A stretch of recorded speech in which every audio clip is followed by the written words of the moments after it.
Hi, everybody. It's Bob Ost. It's Friday. It's November 4th. Is that right? And this is our 100 and oh boy, I've lost count. I think it's 130th consecutive community gathering since April 17th, 2020. Started off, these were conversations to keep us sane. These are basically a way of people who are all feeling isolated. And I don't know if you know, but there was something called COVID that was going on in 2020. And we were in something called quarantine. Two words that I just never paid much attention to before: COVID and quarantine. What are they? What does that mean? So anyway, we were in quarantine, and we were feeling lonely and isolated and not sure what to do. And everybody's impulse was to just go into bed and throw the covers over our heads. But instead, we decided to meet on Fridays here in Zoom. Another word I didn't really pay much attention to before then. But I had a Zoom account. I opened up the room, and here everybody is. We get 30 to 50 people every Friday who come in here and just enjoy the community, I guess. I think they enjoy my guests, and I know they enjoy being part of the community. To those of you out there who are not familiar with True, we're an organization that's dedicated to nurturing and developing producers, but we also teach everybody in the business about the business, because we have this crazy theory that the more you know about the business, the better you're going to be able to navigate the business and be successful. And I've got two guests coming into the room with me soon, who are going to talk about a lot of the things that you can do to achieve greater success, or to find ways of getting through whatever's blocking you from success. This is a conversation that is we could have had during quarantine, outside of quarantine. It's always helpful to hear about things that can help us basically position ourselves, brand ourselves, help us with our goal setting. I'm sure that Emileena and Michael are going to talk about things that I'm not even imagining that they're going to talk about. They're going to surprise me. But the conversations, now that we're out of quarantine, and now that we're, for the most part, unmasked and socializing again, a lot of it is just more relevant in terms of how we function and navigate in the real world as we used to know it. The world out there is not exactly how we used to know it. Those of you who think it is, just remember that there are people dying of COVID every day. We still have to be conscious. We still have to be aware. We still have to. My husband and I were the only two of the few people in the theater last night where we went to see A Strange Loop. And we were two of very few people that were wearing masks. Everybody was unmasked. I consider that kind of horrifying, because in the theater, we are putting the actors on stage at risk. And as a lot of you must know, if an actor comes down with COVID, it just kills the show. That's it. So it's something that we really should be avoiding at any cost at all. So I'm surprised that Broadway has loosened those rules. So okay, nobody was masked but me and Gary. So there's the name of a show for you. Nobody was masked but me and Gary.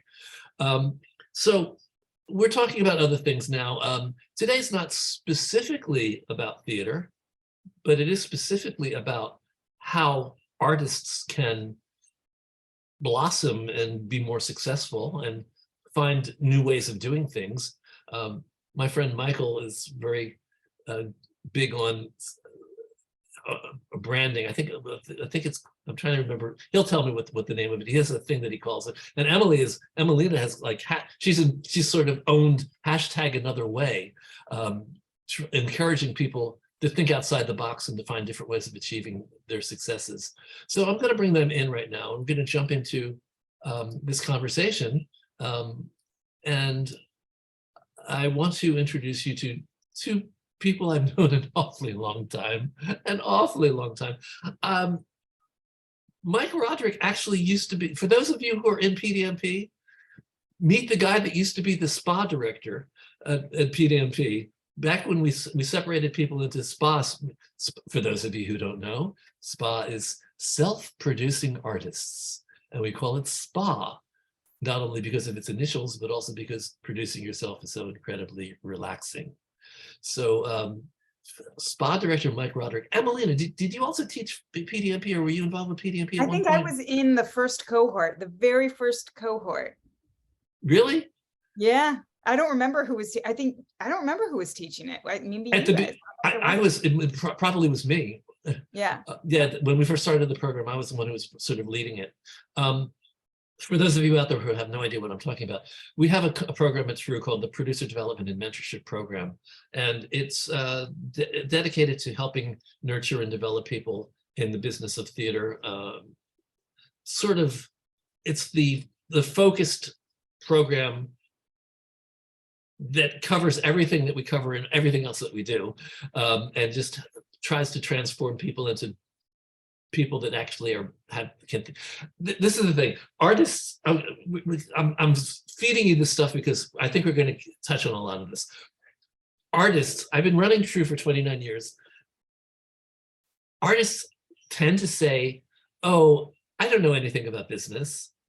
And they tend to take the position that they will sully themselves. They will sully their artistic soul if they should actually understand what a spreadsheet is. So I think that part of what you do, guys, is I think you help coach people to understand, to think in business terms. I don't think you're, well, let's talk. You tell me about yourself and tell me about specifically what your company is dedicated to doing. Emileena, I'm going to do ladies first. Well, thank you. I appreciate that. Honored to be on another panel with Michael Roderick as well, who's definitely arts meets biz. So let's see. There it is. That's what I couldn't come up with. It's the arts meets biz model. That's what we're talking about today. Yeah, exactly. So let's see, I've been a part of TRU, oh my gosh, for almost 20 years now. It was the first organization that I found outside of where I was working and when I came to New York. So it's been lovely to see TRU kind of grow and blossom even more than it was already at the time. Yeah, part of the first cohort, I got a lot of jobs through TRU. So yeah, very excited to be here. And my company now is The Show Goes On, which I started as a production company. And then it kind of turned into, I started working with artists and companies across disciplines. So not just theater, you know, film, dancers, and even visual artists. I launched an incubator program for arts and arts businesses to build their companies and make it sustainable. And Kate Camerata was actually part of that. And so was, oh my gosh, I'm blanking on his name, but he's been, Fred. Rohan Vargas? Yes, Fred Rohan Vargas was also part of that cohort. So that was really exciting.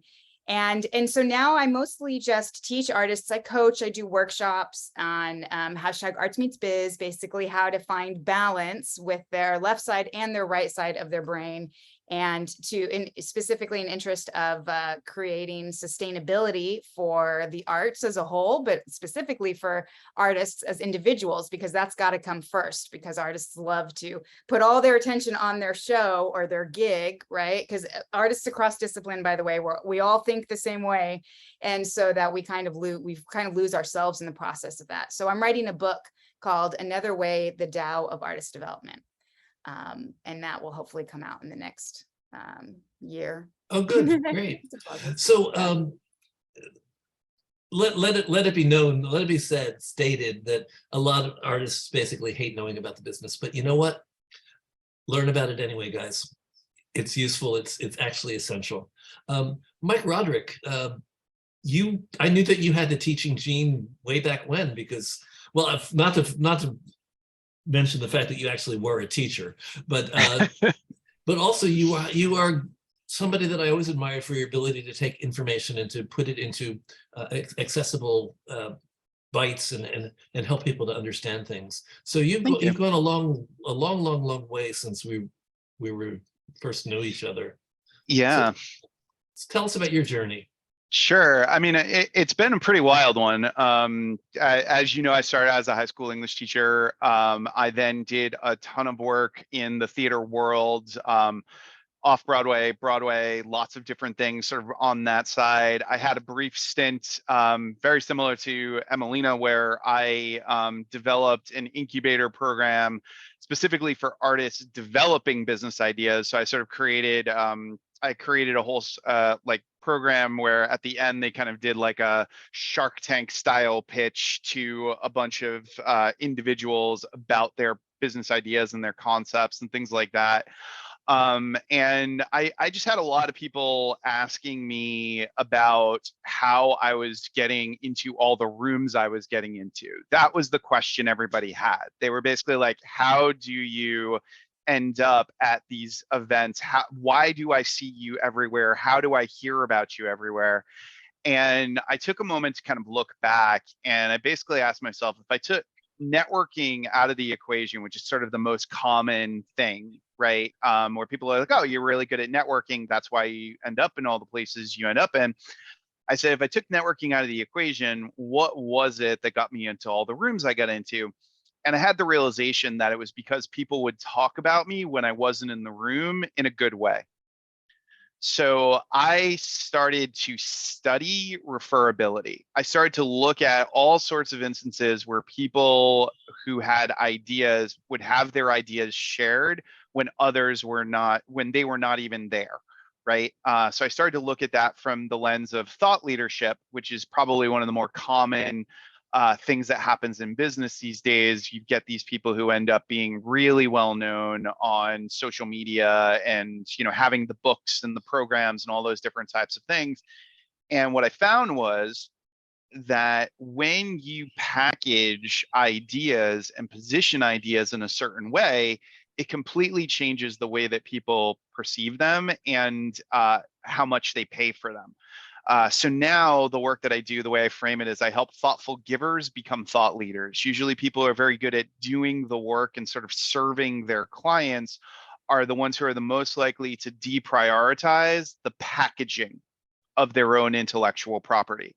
They don't come up with their frameworks, their models, their, you know, those types of things. The phrase I was looking for before, I just remembered, it's referable brand. You Yes. you use the phrase referable brand. Can you tell us a little bit about what referable brand is? And I'm going to move Sure. to Emileena about some things. Yeah, no worries. So basically creating a referable brand is making it so that when people share your ideas, it's easier for them to share them. So you package the ideas to actually make it easier for people to access them, to be influenced by them, and to remember them, to actually have them in their memory. So the more that you craft the language, the more that you think about how this is going to make somebody else look when they share the concept or when they share the idea, and the more that you build in memory triggers, the much more likely it is that people will continue to share those ideas, talk about those things. And well, give us an example. Yeah. What is how do you build in a memory trigger? Sure. Easiest way is if you want people to remember you more, you focus on less, which is language, emotion, simplicity, and structure. First is if you have your own language for things, if you use your own words for things, or you have your own way of phrasing something, you basically carve a piece of mental real estate in people's brains. Hashtag another way. Exactly. Right. So that'll basically refer back to Emileena, right? Because people hear that and they think of it, and that's why those concepts work so well. Second is emotion. Our emotions solidify memories. So anytime we're in a heightened state of emotion, our primitive brain is basically in control, and it basically tracks what are all the things in our environment, which is why you can't remember what you did last Tuesday. But if I asked you what the image was that pops into your head on the worst day of your life, you can give me a lot of details. So anytime we fuse something with emotion, people will remember that material longer, faster, you know, all those different types of things. Simplicity, because basically academics have always rewarded complexity, and our brains are always thinking, oh, if I give you this complex thing, it'll be impressive to you. But the memory rewards simplicity because our memory can only hold so much information at one point in time. And that finally leads to structure, which is our brains need order in order to process information. So if we actually give people an order to follow, they're way more likely to actually share the material with somebody else because they can remember all of those pieces. So this also kind of justifies our forcing people to do a 2-minute pitch and telling them that 2 minutes is really a lot of time. And try to get writers to talk about their writing in 1 sentence or 3 sentences is so hard and so necessary. And this is everybody in the room who's done speed date. This is why we do what we do. What Michael's describing is so true. When you tell people too much about your show, they can remember nothing. If you just get to the meat of it in 1 or 2 sentences, that will stick with them. I think that's so. I think if I'm understanding referable branding correctly, it may not be exactly referable branding, but it's related to referable branding. This is how you create a referable brand for you and your play. Stop telling us every character and everything that happens in the play. Just give us the thing that stands out.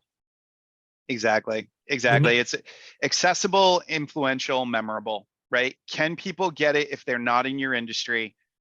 Is it something that somebody else wants to talk about because it makes them look better? Because that's the only way that you influence someone.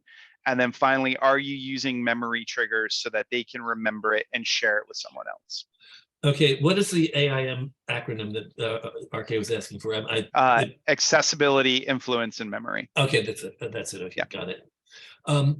Emileena, how did you find your way to hashtag another way? Actually, I want to actually ask you a different question. I want to ask you how your methods have changed since you first started doing this, and what has evolved for you? How is your coaching business and what you do evolved? Tell us when you first started doing it. It's a while. Yeah. Oh, great question. First off, I just want to say that everything Michael just said was golden. Thank you, Michael, for simplifying it and saying it in ways that can make sense. So for me, I'd say actually it kind of answers the way I've come to my coaching where I am now is another way. So it's actually kind of answering both questions at once, because I think for me, it's like I kept trying to get to a certain place, like a certain arrival place. Like, okay, so once I'm on Broadway, I've arrived, or once I've done this, then I finally, it was always one thing that I needed to do, and then I would be there. And then on the way there would be things that happened that made me realize there's so much more than the arrival. And so forgive me if this is all abstract, but that's kind of how it's been for me, is that it's been a very twisty and windy road. And I just realized that this whole concept of arrival is kind of bogus. It doesn't, like we were taught in our culture, at our graduations from college, we're all told, go out there and be successful and arrive at success, and I just realized, and actually going through CTI, the 14-week program is what really, I was like, oh, that's Broadway. Like that's what it is to be on Broadway. And I just realized that that's not kind of like, for me, that's not my arrival spot. That's an arrival spot for so many people, like that's what they are. But I just realized that there's so many different ways to go about doing what you want to achieve that, for me, taking that traditional path didn't work, I guess. And so it's just always been about pivoting and finding another way to achieve what I wanted. And also in that process, figuring out what it was that I wanted. Again, because like I came to New York thinking, I came to New York as a stage manager thinking I wanted to be on Broadway as a stage manager. And the more I kind of got up there and learned about it, I was like, oh, that's actually not what I want. So then I became a producer and then realized, oh, actually, I'm not really sure I want to produce either. So in that process, I was also funneling down what it is that I want, because what I saw was, I thought that that's what theater was, that's why, companies like you, like True, and what you do is so important, because you provide a community, like a safe space for people to explore that and to learn that, and without that, like one of the things I've learned is that people don't really know what a producer is, like I didn't know when I was going through college that was an option, that you could be a producer, it wasn't until somebody told me that I was more like a producer than a stage manager, that I was like, oh, maybe I should start looking at producing, so it's just, I think for me, it's been about the process of figuring out who I am and what I want. And so that's where I started to, in my coaching, what I do now is that's what I really help artists do, because they come in and they, as you know, every writer at the beginning, they're like, what do you want for your show? I want to be on Broadway. It's like, okay, well, what I would do then is say, well, what is it about Broadway? And what are you really looking for? Like, maybe it's, I want a ton of people to see my work. Okay, well, can you achieve that outside of Broadway? Yes, maybe it doesn't have to be Broadway, and there's always another way to do that. So I think the journey is about going through the internal process of who you are as an artist and figuring that out almost first, so that, and then being able to distill that down to your 2-minute pitch or to your brand or to what you're selling, because that's the consistent part of every pivot, every project, every gig, every show you do. The consistent part is you. And so if you can brand that. So for me, it was a question. When I was younger, my goal was to win a Tony Award as a playwright. Mhm. And what I eventually came to realize, and I think this is in tune with what you're saying, what I was really looking for was an audience that appreciated what I did. And basically that's the goal that I have now. I want to find an audience that appreciates and is moved or is changed or inspired by what I bring to them. So sure, You're able to do that through True in a lot of ways. I mean, I find that I can do that in a lot of different aspects of my life. So Mike, what was it? They always say that a teacher teaches what they need to learn. So what was it you needed to learn that sort of shaped your journey into what you do now? Yeah, I mean, I think that having been, so I talk about this a lot. Basically, there's a concept that I talk about on a lot of interviews called the giver's fix. That basically anytime you are the type of person who loves to help and give and support others, there is a chemical reaction that happens in the body whenever we give. Some say it's oxytocin, some say it's dopamine. But regardless, there is this rush that you get when you give. There's no rush that you get when you ask for something. There's no reward from it. So what ends up happening is that if you are a naturally giving person, you basically spend all of your time sort of helping everybody else, and you get addicted to that rush of the giving, and you never actually communicate what it is that you want. And you never actually look at like what it is that you care about and what it is that you're looking for. So, for me, I had to sort of take that, like I was known and I'm still known in many, many circles as a super connector. I'm featured in books about the idea that I can, I put people together all the time. I make, all sorts of things happen, in that regard. But when I looked at, what sort of happens and what had happened for me was that I never really kind of communicated like what I could do outside of being somebody who introduces people. And that was so when I started to think about that, I was like, well, wait a second, there are lots of people out there who are really good at doing the service side of all of this, but they have a lot of trouble communicating what their value is outside of just giving that service. So when I started looking at that, I was like, oh, well, this is kind of interesting. What if I could kind of be that outside eye, and I could help kind of pull out what are those value points and help others communicate that value in such a way that it would get shared and that's really where all this started to come from, where I was like, okay, well, let me just kind of test it out. And once I developed this this framework around referability, I started to develop other frameworks. And I found that when I would give my clients feedback on their ideas and help them package those ideas and create their own frameworks, people would spend way more money on them, and they wouldn't be stuck in that place of just always kind of being seen as the service provider, as opposed to like the true thought leader. Okay, well, so a lot of that hits on some real basics of any good coach, of any good life coach. To boil it down to something very simple, you Yep. are both helping people to identify what their true goals are, and then once they identify what the actual goals are, you can help guide them in terms of formulating a plan for getting where they want to go. I mean, the first step is convincing them that Broadway is not the arrival point.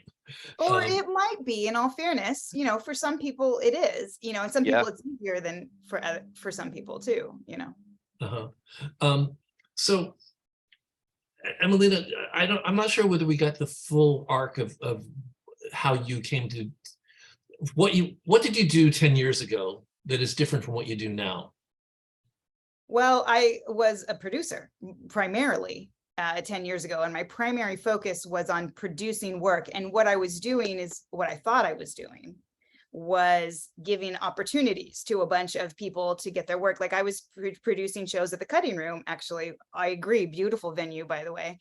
And I was doing one-off shows. I was completely doing it myself, self-producer, although I was working with, I mean, I wasn't a self-producer because I was working with other people's work scripts. I was producing music artists. I would use the canon of their music and we would build a show around it.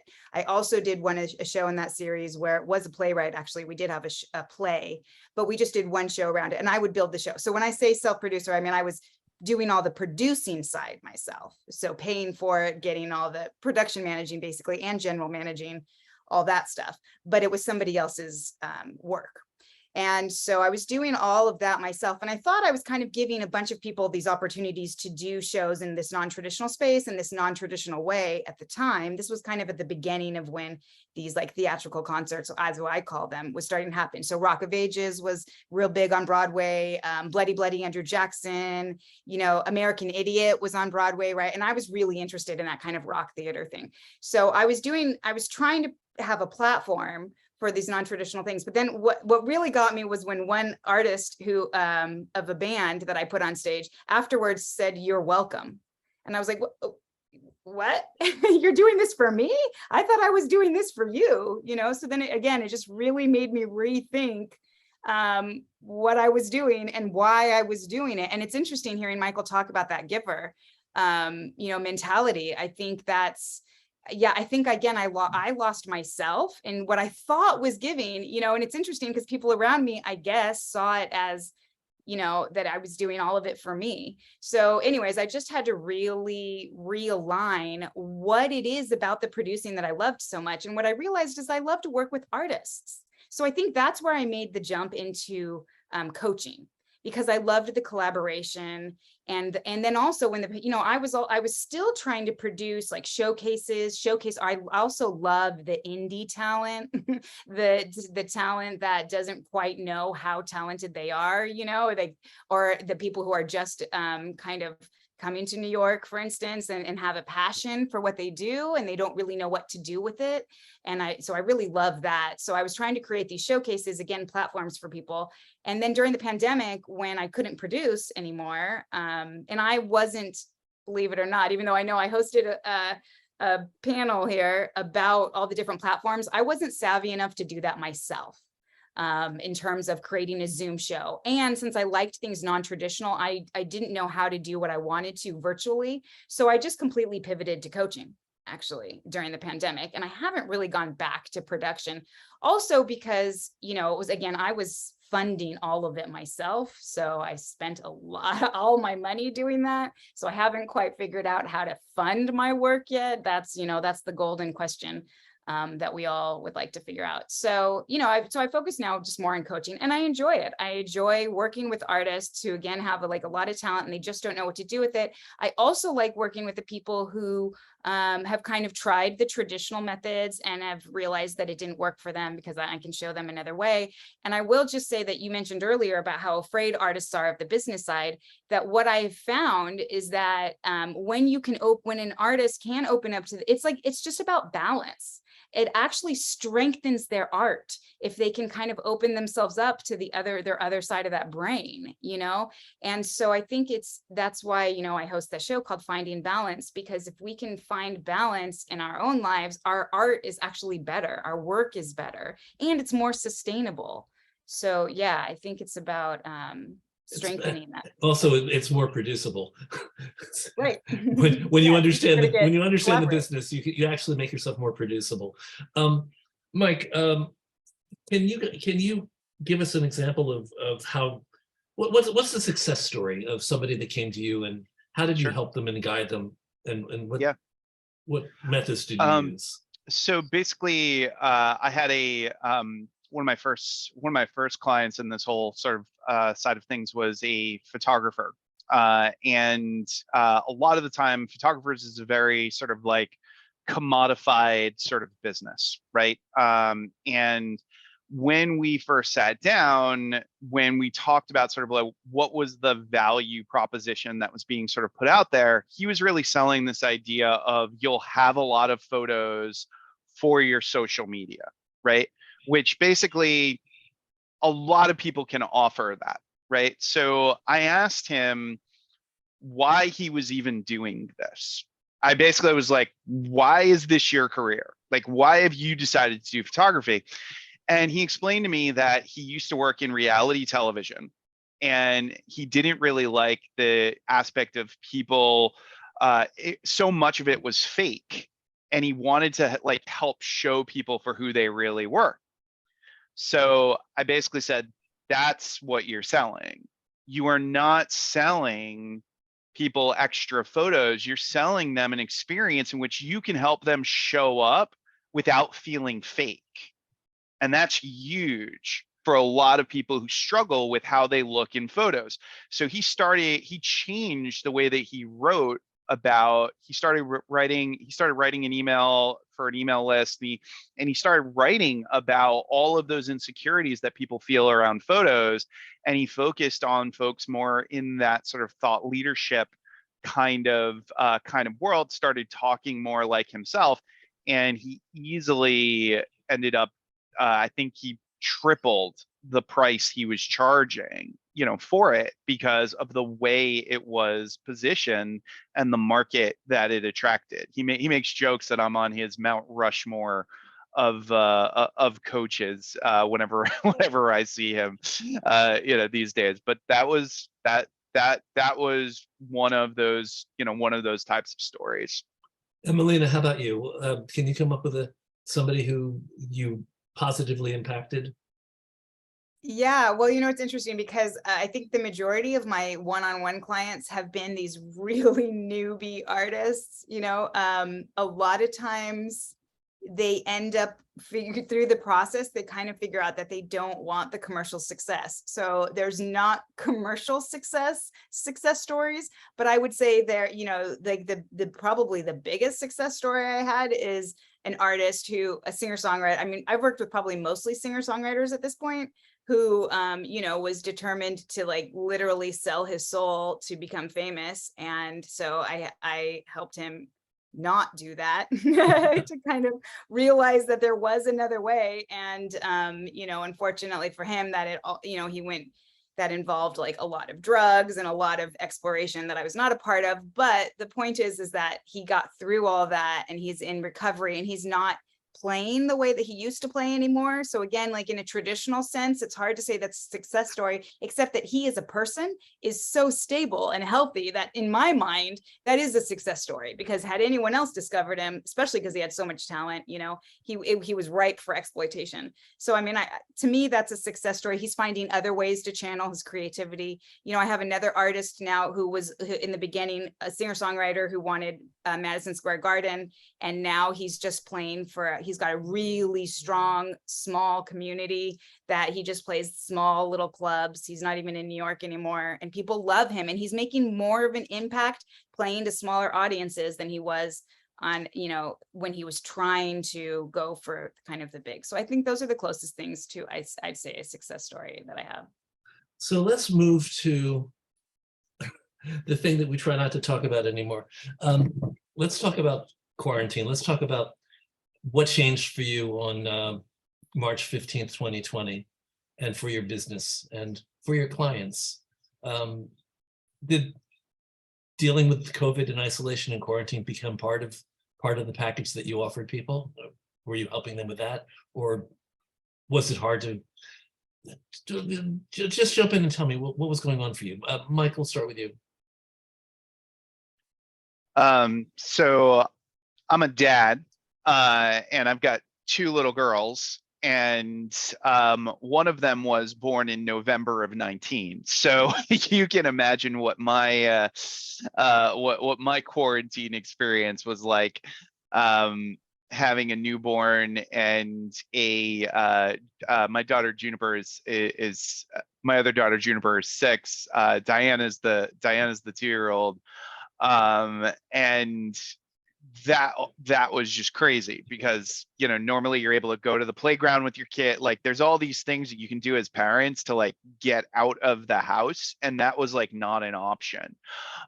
So that was, you know, that was one like additional layer that sort of happened on sort of the business side of things, because everybody was in the house. It wasn't like you had a lot of time to be able to do business sort of oriented things.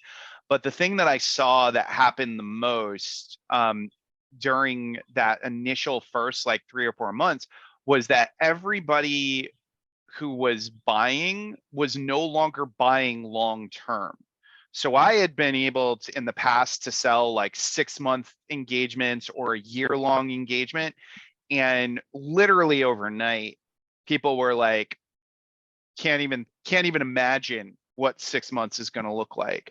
So I had to shift and create much smaller, tighter engagements, and usually around some very, very quick transformation. So for a lot of my people, they lost like a big chunk of their business, and they had to figure out, well, what do I sell now?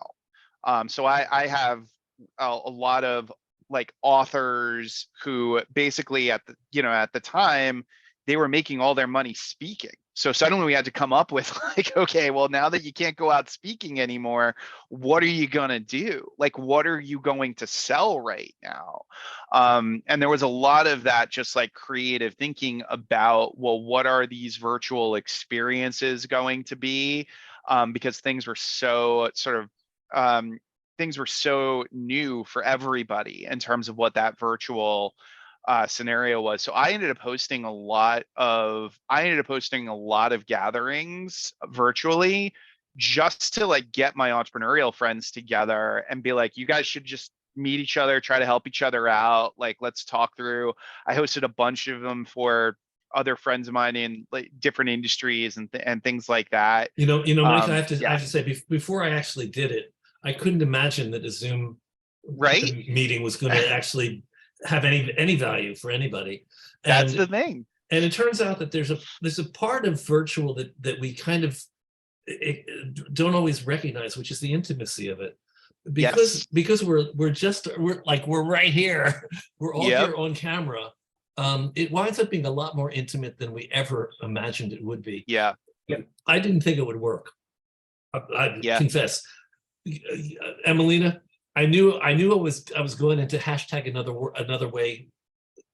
I mean, quarantine and COVID was like the best possible setup for you that I could imagine for telling people, well, you know what, you're gonna have to find another way of doing stuff. So I found another way of doing this, and I was just astonished that people were so eager to be together in a Zoom room. And now it's not even just a COVID thing. Now it's basically people are suddenly realizing that they can actually have conversations with people who are in Australia, London, San Francisco, Atlanta. We have people from all over the place here today. So it's a whole different view. It's another way of looking at intimacy. So yeah, congratulations on getting people together in those community rooms that you were doing. And and we've been doing it now for how many weeks it's been, I don't even know at this point.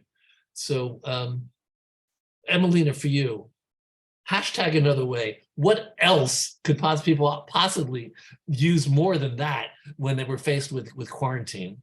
Yeah, Michael, did you finish your thought? I just wanted to let Michael finish what he was saying.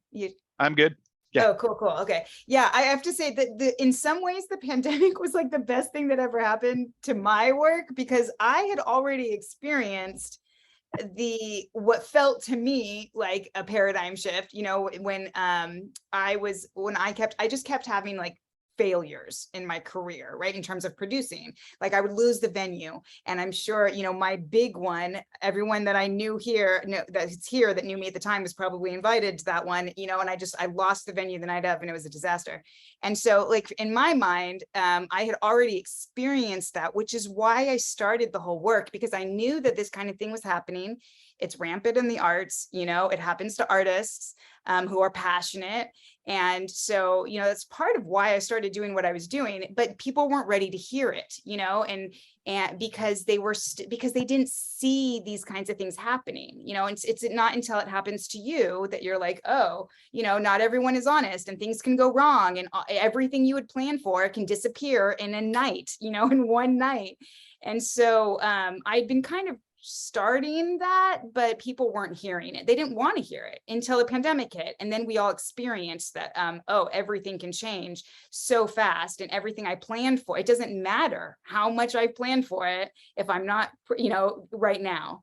And so, yeah, people started hearing what I was saying, I felt like, which was really nice. So yeah, I hosted a bunch of workshops and during that time, and it just, really, I started just using the pandemic as an example of, but there's an article that I had blogged about that was written in 2017 that was talking about, about how planning for a future that's unpredictable, because, the examples I was using pre-pandemic was things like the fact that when I was in high school and maybe college too, the best jobs were not like nowadays. The best jobs are Google, but Google didn't exist when I was in college, like there wasn't a tech scene. So it's like, how do you plan for the next big thing when you don't know, like when Google is going to hit, or, social media is going to hit, you don't know what the next big thing is. So how do you kind of plan for that? So, my approach is to just like stay present and look at what's around you. So that's what also really started helping the artists, because I was on Zoom. I tried to get you on Zoom, Bob, if you remember. I tried to suggest having you and Kate were trying to drag me into Zoom land, and I kept saying no. Well, yeah, I can easily say, acknowledge that you were right. Well, thank you. I appreciate that. And Kate was also trying to coach me and convince me that True could be global. It's like, True's going to be global? What are you talking about? But now we are. So yeah, and it was the same for individual artists. It's like, well, so what can you do with the things that you have in your life that are accessible right now? And at that point, all of these shows started going online, and it became so much easier for a lot of people too. Like David, who's in the room right now, right? David was just kind of stepping into the theater scene. David, if you don't mind me sharing, and he met so many people via Zoom because he just started showing up at all these Zoom meetings from Michigan. He didn't even have to go to New York. And so I think that was the same case for a lot of people who had shows that they didn't have funding for, they weren't able to get people together for, and all of a sudden all these actors were hungry to work, and they could just get it for free. They could put it on Zoom if it was less than, I think, maybe 90 minutes at the time or whatever. It was a different time period than what's free right now. But yeah, so it's just, things became so much more accessible for a lot of artists, and they were able to start doing things, with what they had at their fingertips. So that was really helpful. So I want to just suggest to the room that you might want to do a hand raise, a virtual hand raise, so we know that you have something that you'd like to say, or put something into the chat. Give Owen something to do. Put something into the chat so that he can tell me that such and such has a question. I realize that that I guess we're kind of soulmates, all the three of us, in terms of what we do and how we approach things. In general, whether it's career or just life, I'm always very aware of the fact that people do not always notice what's going on around them. They simply miss it. They just simply miss the clues. And I think that the universe is always in conversation with us. I don't think that I don't think that we realize that we're being told and suggested and led and guided all the time, and we just don't open our eyes. We just don't notice. So I think that if part of what you're doing is helping people notice what opportunities are out there and what is actually around them right there. Well, it's what's so frustrating is it's all there, and we sometimes don't see it because we're looking for the wrong thing. We're not keeping ourselves open to all possibilities. We're just looking for something that fits into what our assumptions are, what our preconceptions are. Yeah, if I could just jump in there for a second, I think we're also listening to, like, you think theater, especially if you're younger, you think theater, and what do you think of? You think of Broadway and West End, right? You don't think of regional theater, even though, maybe you see it, you just don't realize that there's other paths there. So that's why, I think it's easy to lose sight of some of these other things when when what we see in terms of, like, media, I guess, is the people who have money, right? The bigger productions. So that's why, again, I think it's important to go to be present to what can you do, because I think, like you're saying, I think people get stuck thinking, well, I want Broadway, so I can't do anything until I can get there. But actually, you can do so much before you get there, which, again, everyone in this room knows because of all the true events. You can do a reading, you can do all these things, but there's so many things you can do, even without money, to kind of start to get started. So, yeah. Well, I'm going to suggest to the room that why doesn't somebody put in a question about something you're going through or a block that you have right now, and see if either Emileena or Michael or both of them can come up with a way of looking at things that might be useful for you. Is anybody frustrated right now? Is anybody trying to achieve something that they're not achieving in your career or your life? Everybody's doing great. Look at this. I've got a room full of people. Okay, here we go. Now we got some people. Carol Weiss, okay. I've got a show. Everybody says it's a great show. It has 11 people in it. Every theater that I have approached as a new piece say, oh no, it has to be 4 or 5. It can't be 4 or 5. I need a producer. I'm willing to pay a producer. I just don't know where to find the right producer. Okay, anyone want to jump on that?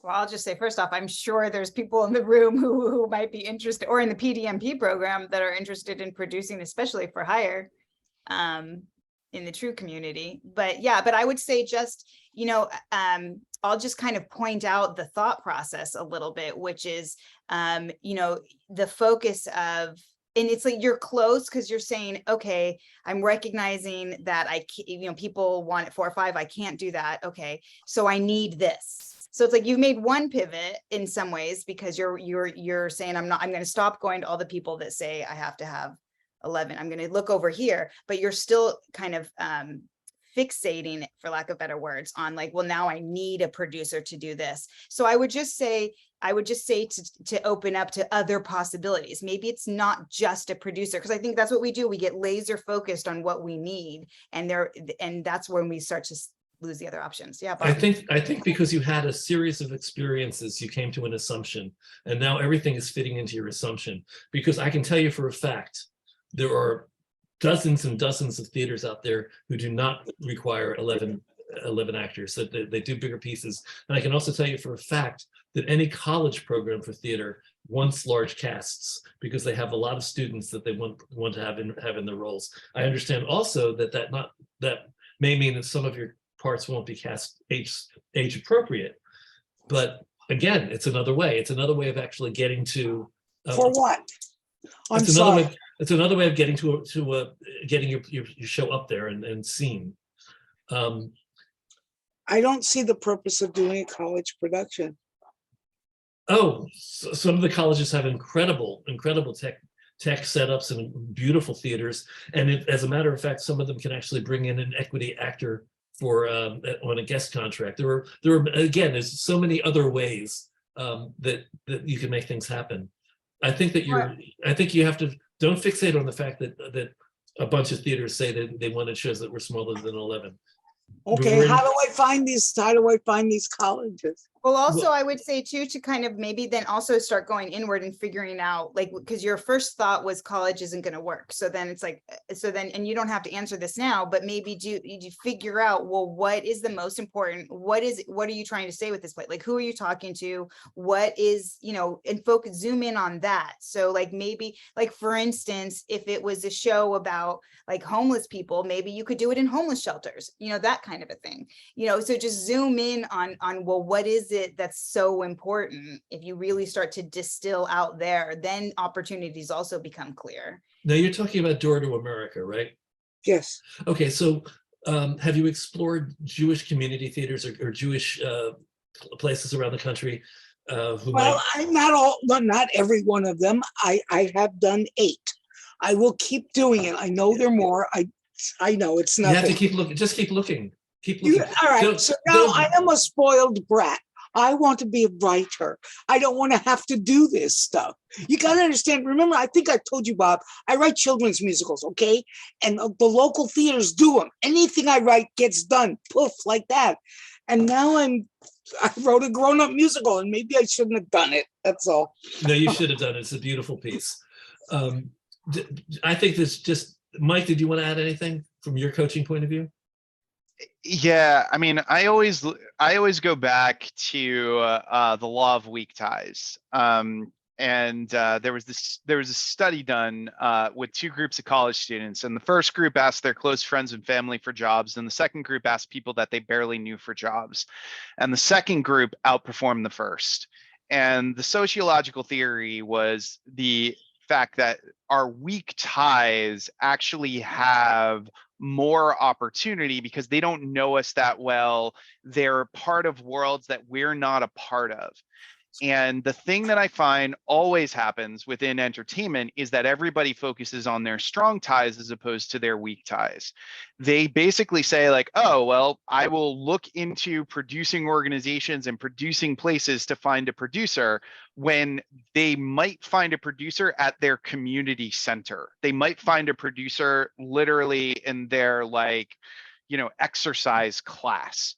Right. So a lot of the time, what I find when you are in those types of situations where you're like, I'm really looking to find somebody to help me with this particular thing, is that you limit the things you get in life when you limit other people's creativity.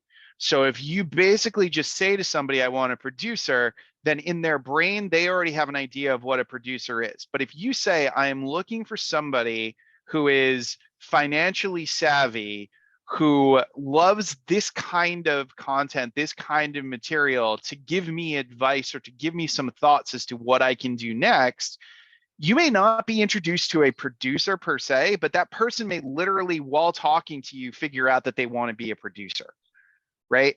So it's one of those things where it's explore your weak ties. This is the mistake. If you're having success in children's theater, there are people in children's theater who are connected to producers who could probably help you, or connected to other people who could probably help you. But you may in your mind think, well, they're just a children's theater person, so they don't really know anybody in that world, but you don't know. And at the heart, the most important thing to always understand is you never know who other people know.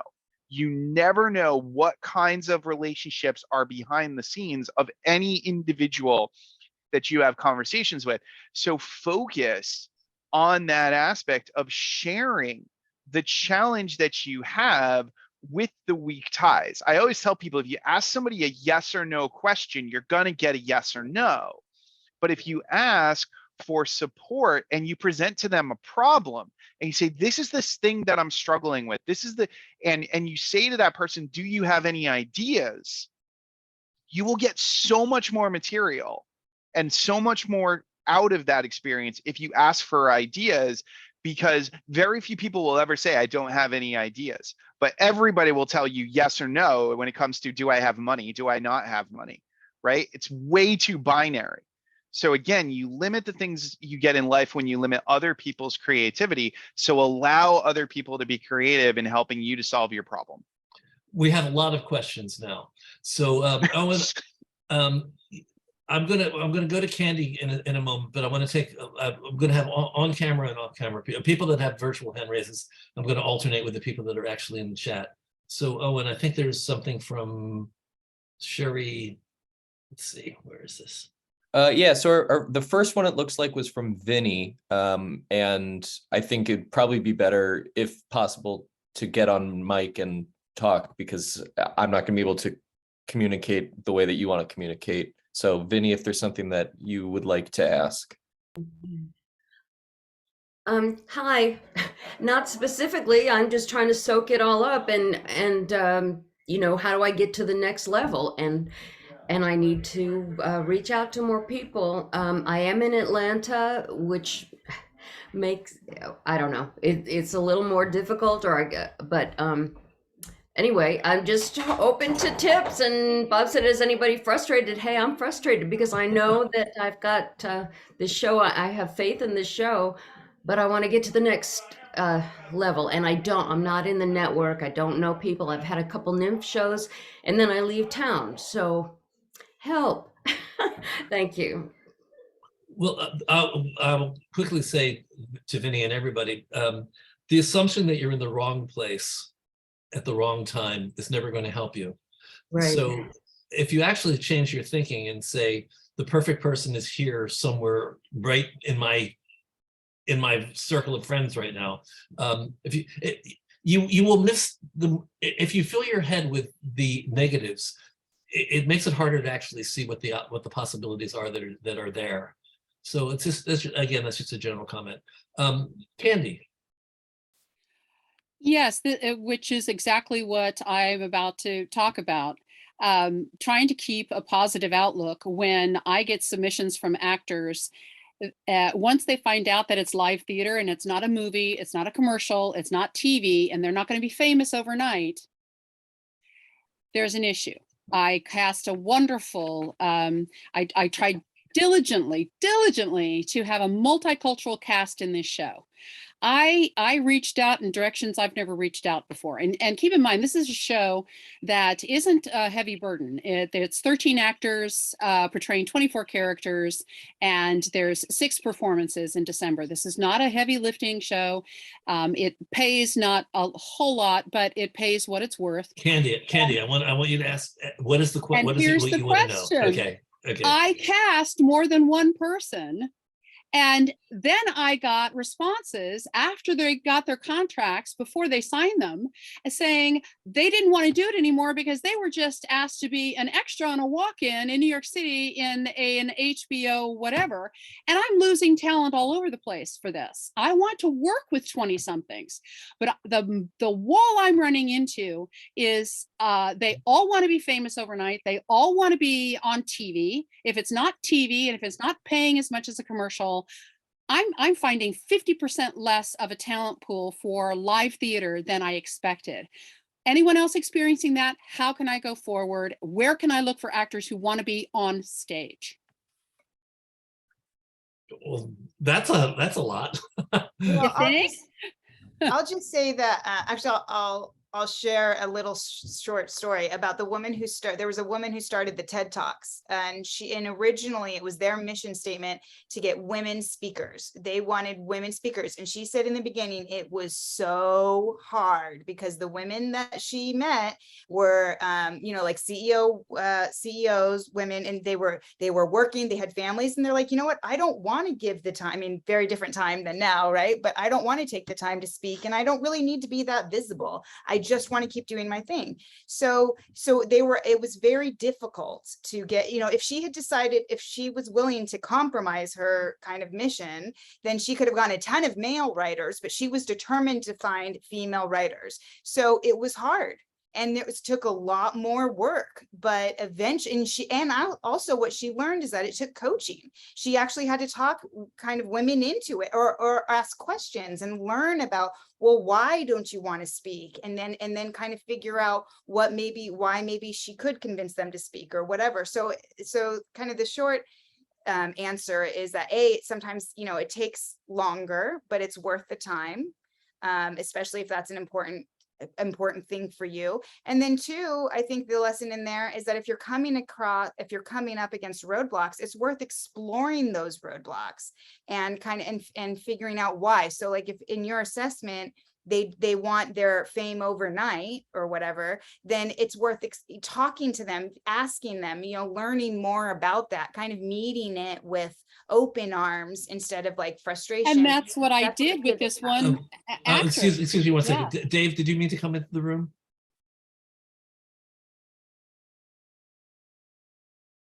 Okay. So yes, I actually did follow up because this is like the third or fourth time this has happened. And I said, you were so excited in the audition.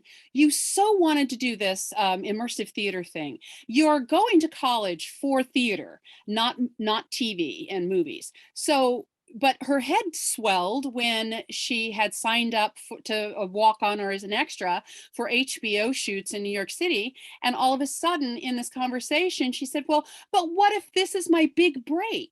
And I'm like, okay, you can't fight against that mentality. You just gotta keep going. Just keep going, Candy. Don't let your frustration stop you. Just, are you not cast? You're no longer cast. You cast, I cast the last person 4 days ago, 2 days before we started rehearsal. But you have the cast now. I do, and I sent out a notice through Backstage and other places specifically for theater, and 33 different actors, all of this. I got 3 submissions, and none of them had any experience ever walking on stage. So they wanted to be models or TV. Candy, there's not a whole lot that we can do to change the people out there. What you can do is you can basically allow yourself to be frustrated when you're frustrated, but just know that you're going to be able to solve the problems eventually. You've already solved the problem. You went through it now, and now you solved it. Yeah, but you did. So pat yourself on the back for actually making it through and getting it ready, even if it was 2 days before rehearsal. Yeah, we don't want to. A lot of times we don't want things to be stressful, but you know what? Sometimes they are. Sometimes I thought they just all want the opportunity, I know when I was a 20-something actor, I would have just rolled over for these opportunities, and I'm throwing these opportunities, and we've got about 6 more people, and I don't know how long Emileena and Mike can stay. So let me go to Sherry is the next person in the chat. Yeah, we're gonna have to do some of these a little quickly. Sherry basically said, how to convince an artistic director producer to produce my play that he likes and originally offered instead of doing a staged reading because he lost money during the pandemic. I don't think you can convince him. What you can do is help him find the money. I mean, you seem to identify the money as being the issue. So maybe he needs help solving that problem. And well, he told me that this particular producer told me that he canceled 2 other plays. And so, but he wants to keep mine as a staged reading. So I'm grateful for that. But is there anything else I can do? Because I've been counting on this for over a year. Well, I don't understand. Maybe I'm missing what you're asking. You're asking me how does somebody produce your play if he doesn't have the money? I mean, that's what I'm hearing. No, wait, no, but he is producing other plays. He has a season going. But instead of doing premier plays, he's doing like older established plays. Well, it still boils down to it boils down to the fact that you're describing a situation in which the other person has a problem, and you're not hearing what their problem is. So the only thing I can see to do is to help them solve their problem. How? I'm saying, I mean, he says he needs money. He lost money in the pandemic. He's using what remains of his budget to do what he's doing. And you want to actually have him find someplace for you in the existing budget that he has. And he's saying, I don't have enough money. But I mean, for God's sake, he's saying he's still interested in you. So he hasn't said no. So again, Mike, do you have any, I'm not sure how to help on this. I mean, I think it's just you have a conversation about what is the roadblock, right? So like if this person is saying that they can only do a reading because it is a money thing, then you're like, if I were to find more money, would that change would that change the conversation? And if they say yes, then you would do some kind of outreach, do something to try and help make that happen. But if you don't know for sure if that's really the situation, and he might say to you, listen, even if you found me more money, I could not do a full production of this because I'm not doing full productions. I'm just doing stage readings. So I think like you always have to have a conversation No, with somebody. he has a season going where he's doing productions Yeah. this year, but we're talking about for next spring. Are you Yeah. in a situation where you actually can have a conversation with him? Because there are a couple things you can find out. What Mike is suggesting is one thing. He may not be honest with you about the reason why he's not doing your play. You can find that out one way or the other. You can also find out whether it's no for now, just no for now, and is it possible in the future? Because a lot of us take no as being no, door is shut, and no is not always the door is shut. It's often no for right now, and to keep the door open, and we might return to this later. Okay. Okay. I don't. What's the answer you're hoping for? Because it sounds like we're not giving you the answers that you want. So what would you like? I thought that it was going to be produced in the spring, which is what we had talked about over a year and a half ago when I had a play in a festival of his, and we had a good relationship. By Zoom. I haven't met him, but we have a good relationship. Then you should be able to have a conversation with him. Yeah. Tell him why you're frustrated. Ask him whether this staged reading that he's willing to do, can that lead to something further? Because you might eventually get what you want. You may just not get it now. Uh-huh. Okay. Okay, thank you. Yeah. Okay. How about Jane Dubin? Jane Dubin, you have a hand raised, and you can come into the room if you want. Yeah. This actually was from an earlier conversation, but it kind of applies to everyone. From the perspective of a producer, when I hear people say, I don't want to be involved in the business, I don't want to help solve my own problems, that's such a red flag for me. And so I would never say that out loud to anyone. Even if I thought it, to the extent that you can appear to be helpful to whomever you want to work with you, hopefully appearing is not false, that you should want to help yourself move your project along. But if you're giving off some vibe that says, here, I want you to take care of this, or I don't know how to solve my problem, there's so many different solutions. There's so many other ways that you can think of things. If you haven't heard that in the last hour, that you have to participate in your own success.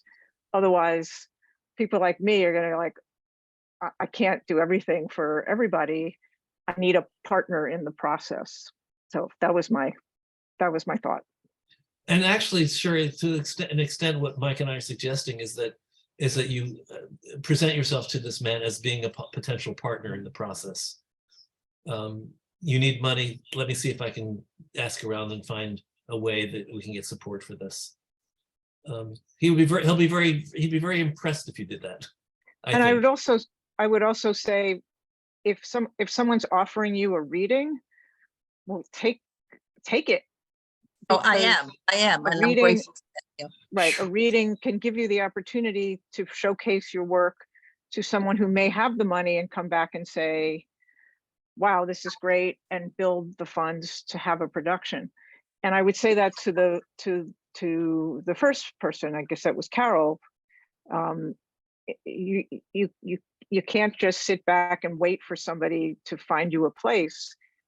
Go find a place. I mean, there's lots of lists of places. There are organizations of colleges, there are organizations of producers, there are organizations of theaters. And it takes, there's so many more playwrights than there are stages to put on plays. And you have to make yourself attractive, not just as a play, but as a playwright and as a potential person who can help the theater that you want to be part of. If it's local, get to know your local people. There's just so many different ways, and it just takes a lot of time, especially if you're branching into something new. you know, and all I can say is good luck. It's a lot of hard work. Yep. Are you guys still good for time? Because there's a huge amount of questions right now.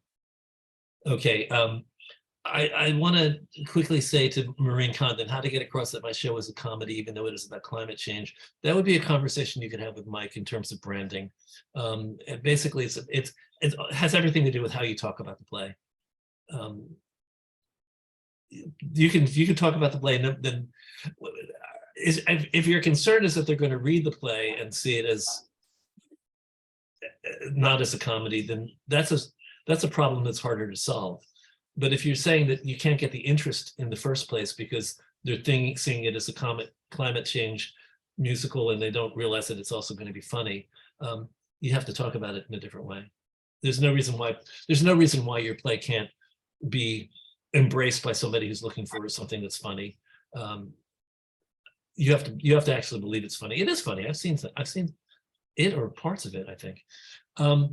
So that's a quickie for Maureen, because I think we want to go on to Paul. I'm not sure I understand this. I do hope that our guest, I guess this is a positioning statement. You don't want anybody to settle for second best when you think that you deserve the best. This is a personality thing. Different people have different personalities. Some people are humble. Some people are not humble. And I think that whether humility or lack of humility works depends on who you're pitching to. The other person is the other part of the equation. So Bob, yeah. I was suggesting that perhaps in their practice, both Mike and Emileena have occasionally come across people who deserve to pursue their outrageous dream rather than settling for second best. I don't know what you mean by second best. You're defining something as second best. I don't think Mike or Emileena has ever discouraged somebody from pursuing their most outrageous dream. All we're suggesting is that I got the wrong impression from the talk. Oh, okay. So the only thing, because I think that everybody is basically saying that there are things that are more easily accessible and less easily accessible, and sometimes it takes the baby steps to get to the big one. Nobody's saying don't dream big. And Emileena and I are not saying don't think about Broadway. We're just saying that don't expect to make a jump from a table read to a Broadway production.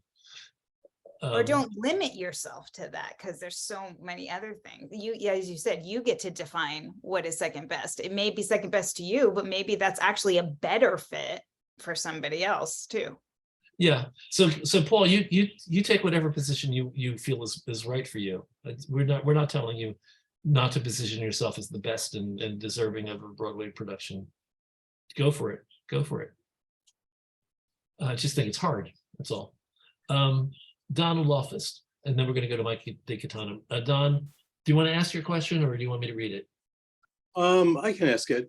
So and this is something Michael said, that some of us just do this as part of our nature. We try to help people. I feel that I'm one of those people. I try to help young artists, actors, playwrights, whoever.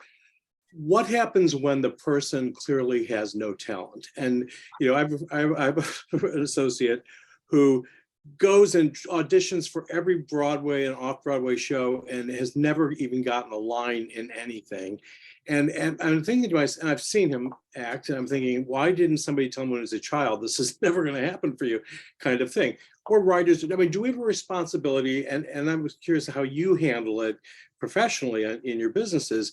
If somebody comes to you with a dream that is just never, ever going to happen because of their talent level, for instance, how do you manage that? And do we have a right to, and do we have a responsibility to?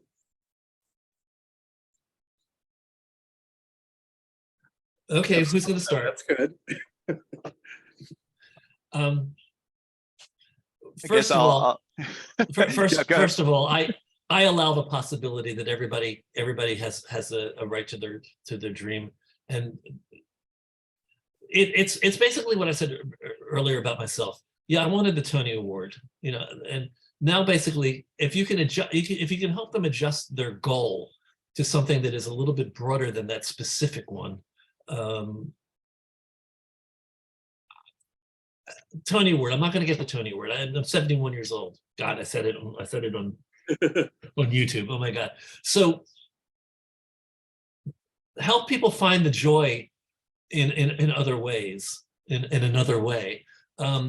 If you don't have to let them know that you don't think they're ever going to achieve that, but if they're miserably unhappy about it, then try to give them a little guidance in terms of what it is that will really make them happy, short of getting an Oscar or getting a major film or whatever that it is they think they want. Some people, I know actors who have been perfectly content to do background work and extra work and under fives and things like that. And then they, they're happy with their career. They're not ecstatic. They always wanted to have that big role, big starring role. Mike and Emileena, any thoughts? I mean, you're always going to have instances where people are sort of overestimating their abilities, right? The quality of whatever it is that they're putting out there. And it's because we are so close to our stuff that it's hard for us to see it from the outside. So I think it's always important to basically give somebody that outside perspective. Now, that doesn't, I don't think you're mean and you say like you have no talent, you have no talent, like you're not gonna, but I do think that you do have to say, if somebody is providing something or sort of putting out something that's not very strong, I think it's your responsibility to let them know that it's not very strong, and I don't know, like that's what always comes down. And I often find, very, very often, specifically in thought leadership, I can't tell you the number of times somebody comes to me with what they think is their big idea, and it is not good. It is not, it sounds like everybody else's thing, and I'll push them a little bit on it, and they'll come up with something much better, or they'll notice that there was something that they kind of pushed to the side that actually is a much more compelling idea or a much more compelling concept. So I think it's important to be honest with people about where they are. You don't have to be mean, but I do think it's really important to be honest about what you're perceiving and what you see the rest of the world perceiving. And if they are able to take that, then that they're going to be a solid client, like they'll be a good client. Anybody who can't take criticism is going to drive you absolutely nuts as a client and absolutely nuts as a collaborator. So that's my take. Yeah, I'd love to weigh in here too. It is really a great question. I'd say that's why I tend to go inward with my clients too. I say I agree there is a level of responsibility there. The way I've said it before is that, maybe your talent's not commercial. Maybe your talent doesn't fit into like if this person's an actor, maybe Broadway's not the Broadway, your talent doesn't fit on Broadway. That doesn't mean that you can't go do community theater or, someplace else. And I think part of the going inward work is, if you've got to love the journey. And if you don't love the journey of getting constant rejections, then maybe it's time to pivot. If you don't mind that, if that's part of the process and you really want to do that, then kind of accept that. But if you're miserable all the time, then it's time to pivot and look for another way that you can express that passion. And then also, again, the inward work is like, well, what is it that you really love about it? Because maybe you could also just do like YouTube videos that you can do yourself, and put those on. So, it's about figuring out again, like, where is that coming from and how, and then also, yes, there's definitely, Eric, I think in the comments was saying, how can you make it better? So you can say, well, have you thought about acting classes? You can definitely give them the options. That's what I was going to suggest. Yeah. And basically also Donald, there's a mysterious thing, because I've been doing auditions for 15, 16 years where we see 200 actors every week, every weekend for those years that we've been doing it. And I've actually seen actors who have changed substantially. They get better. Some people get better. And sometimes it's just a question of finding the right coach, a coach that can actually help them tap into something they're not tapping into yet. I love the journey. I love the journey idea. I'm going to approach it that way, because this person's been on the journey for years and years and years, and nothing's happened. And for some reason, the light isn't going off. And he gets upset, like he's like, Hugh Jackman got the part instead of me. I'm thinking, oh my God, you don't even get a walk. How could that have possibly happened? I know, it's not easy, but thank you. That's very helpful. I appreciate it. I think Jane Dubin wanted to add something to this conversation too. Jane? Yeah, I think sometimes I'm sort of playing on it a little bit, and what you started to say about the process or the journey, that if somebody has a play that they want produced on Broadway, or they want to be an actor on Broadway, rather than focusing on the potential success of that, I call it actionable objectives, is to build yourself a list of things that are in the process of how you get there. So you can help them structure, if it's an actor who wants to be on Broadway and they're not cutting it, take an acting class. Or how can you, ways that they can develop their skill, or ways that they can develop their network, things that they can do to meet casting directors, and all those things that can help them get there without making a comment about their skill set, because who knows what the right pairing is going to be. Become a producer. Yeah. Become a producer and cast yourself. There you go. Yeah, it's kind of like if somebody has something in their teeth and you don't feel like, sometimes it's not comfortable to say, oh, by the way, you have spinach in your teeth, but you might say to them, hey, look, here's a mirror, something you might want to look at, and so they can figure out ways to help themselves, or you can help them figure out steps that they can take to meet their goals. And meanwhile, they have things that they can check off their list as things that they can do on the way to getting there. Okay, we're gonna have to tie this up really quickly. Owen, have I missed anybody in the chat? And I want to also give Michael DiCatano an opportunity, because he's had his hand raised for a long time and it must be awfully tired by now. Anything else, Owen, that I missed? I think we've got everyone. Okay, except for Michael, he's showing us his tired hand. Did you say tired hand or hired hand? Unmute yourself and go for it, Michael. And then I'm gonna say thank you to everybody. Cool. Okay, but we'll go, first of all, hi, Emileena. I haven't seen you in a while. Michael, hi. We have the same birthday, so that's why we're both so brilliant. And going back to the last subject, yeah, you don't ever tell anybody they don't have the talent to do what they want to do. I've had to read friends' scripts in LA for many years, and acting friends, and I'd have them in for auditions and let them figure it out for themselves. You can't really make somebody stop their dream. I agree with that. And I've had friends, I have one of my best friends in LA became a producer instead in reality TV, and he has like 5 Emmy Awards now. So they'll figure it out. My question is, I tend to write big, flashy production number musicals and big, funny plays. I decided over the pandemic to write something so small, it would be ridiculous. People wouldn't think I wrote it. It's a Zoom call, basically, between 2 people. That's the entire play. So is this something that I should pursue? It could actually be done live on stage as well as a Zoom call. How do I pursue this? It's only 2 characters. If it's live on stage, it's a Zoom screen in between the live actors, or it could be just a Zoom call. So any thoughts on the best way for me to pursue this? And again, it's not Broadway, it's off Broadway, it's community theater, it's regional, it's anything.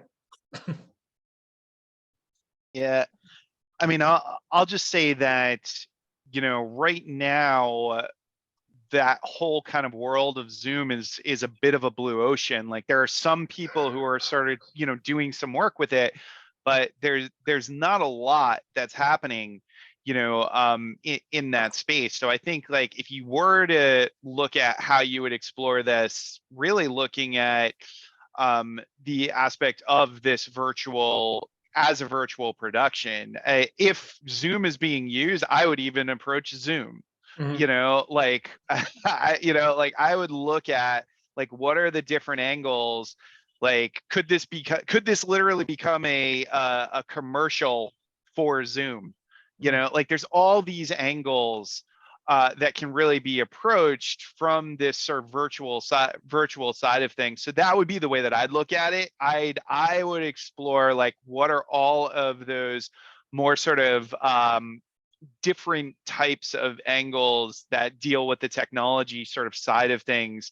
Like, heck, could tech companies benefit from somebody writing multiple little Zoom musicals for them that then they used as like mid-roll in their, in a YouTube ad or something? Like, I think that there's a lot, of possibilities and stuff like that. So those are my thoughts there. Cool, thanks. Yep. Okay, so guys, we're gonna wind up now, and I'm gonna do my outro, to YouTube and podcast land, and thank everybody for being with us. Mike and Emileena, we really go back so far together. I mean, yeah. What a joy to have the two of you on today. Thank you for being with us, and thank you for all of your information and your attempts at fixing things. Thanks for having us. I wasn't Yeah, sure this there was was a pleasure. Thanks. and to everybody out there who doesn't know True, those of you listening on podcast or on YouTube, why don't you become part of the room? Why don't you come and be here with us and ask the questions and maybe drive the conversation in a way that will be useful for you sometimes. You can just email me at trunltd@aol.com. This is Bob Osten. I'm giving you my address. It's trunltd@aol.com, and ask me to send you the Zoom link, and you can be part of the community. We do this for the information. We do this for the community. We do it for many reasons, and I'd love you to be part of it. So join us, please. We do this for very much as a community service. I mean, it started out as purely for community service, but we have bills to pay, and as we're going into live theater, live performance, suddenly I have to pay for venues, and I have to pay for sometimes there's going to be food that we serve at our meetings that are going to be live. And by the way, we are going to be doing our first live what we used to call our monthly panels on November 29th, Tuesday evening, November 29th. Those of you who are in the New York area may want to stop in and see a town hall that we're going to talk about issues that are relevant to small theater companies in reopening right now. And that's going to be at the Polaris North Theater on 245 West 29th Street. So many ways that you can become part of True, and we'd love to have you. So please join us and consider giving a donation. We are pay what you can. This goes back to what I was talking about, community. We do this for community, but we have bills. So go to trudonate.com. That's trudonate.com, and give us whatever you can. We'd be very grateful, and we'd appreciate it. And join us in the weeks to come. We have lots of interesting things coming up.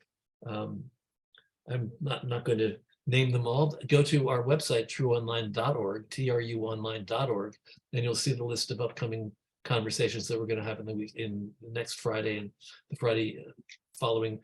I'm taking Thanksgiving Friday off. Everybody's going to be shocked to learn this, but I'm not going to do this on the Friday after Thanksgiving. But we are coming back December with a bunch of great panelists that are coming in talking about really interesting things. So that's it. Thanks, and hope to see you all soon. Bye.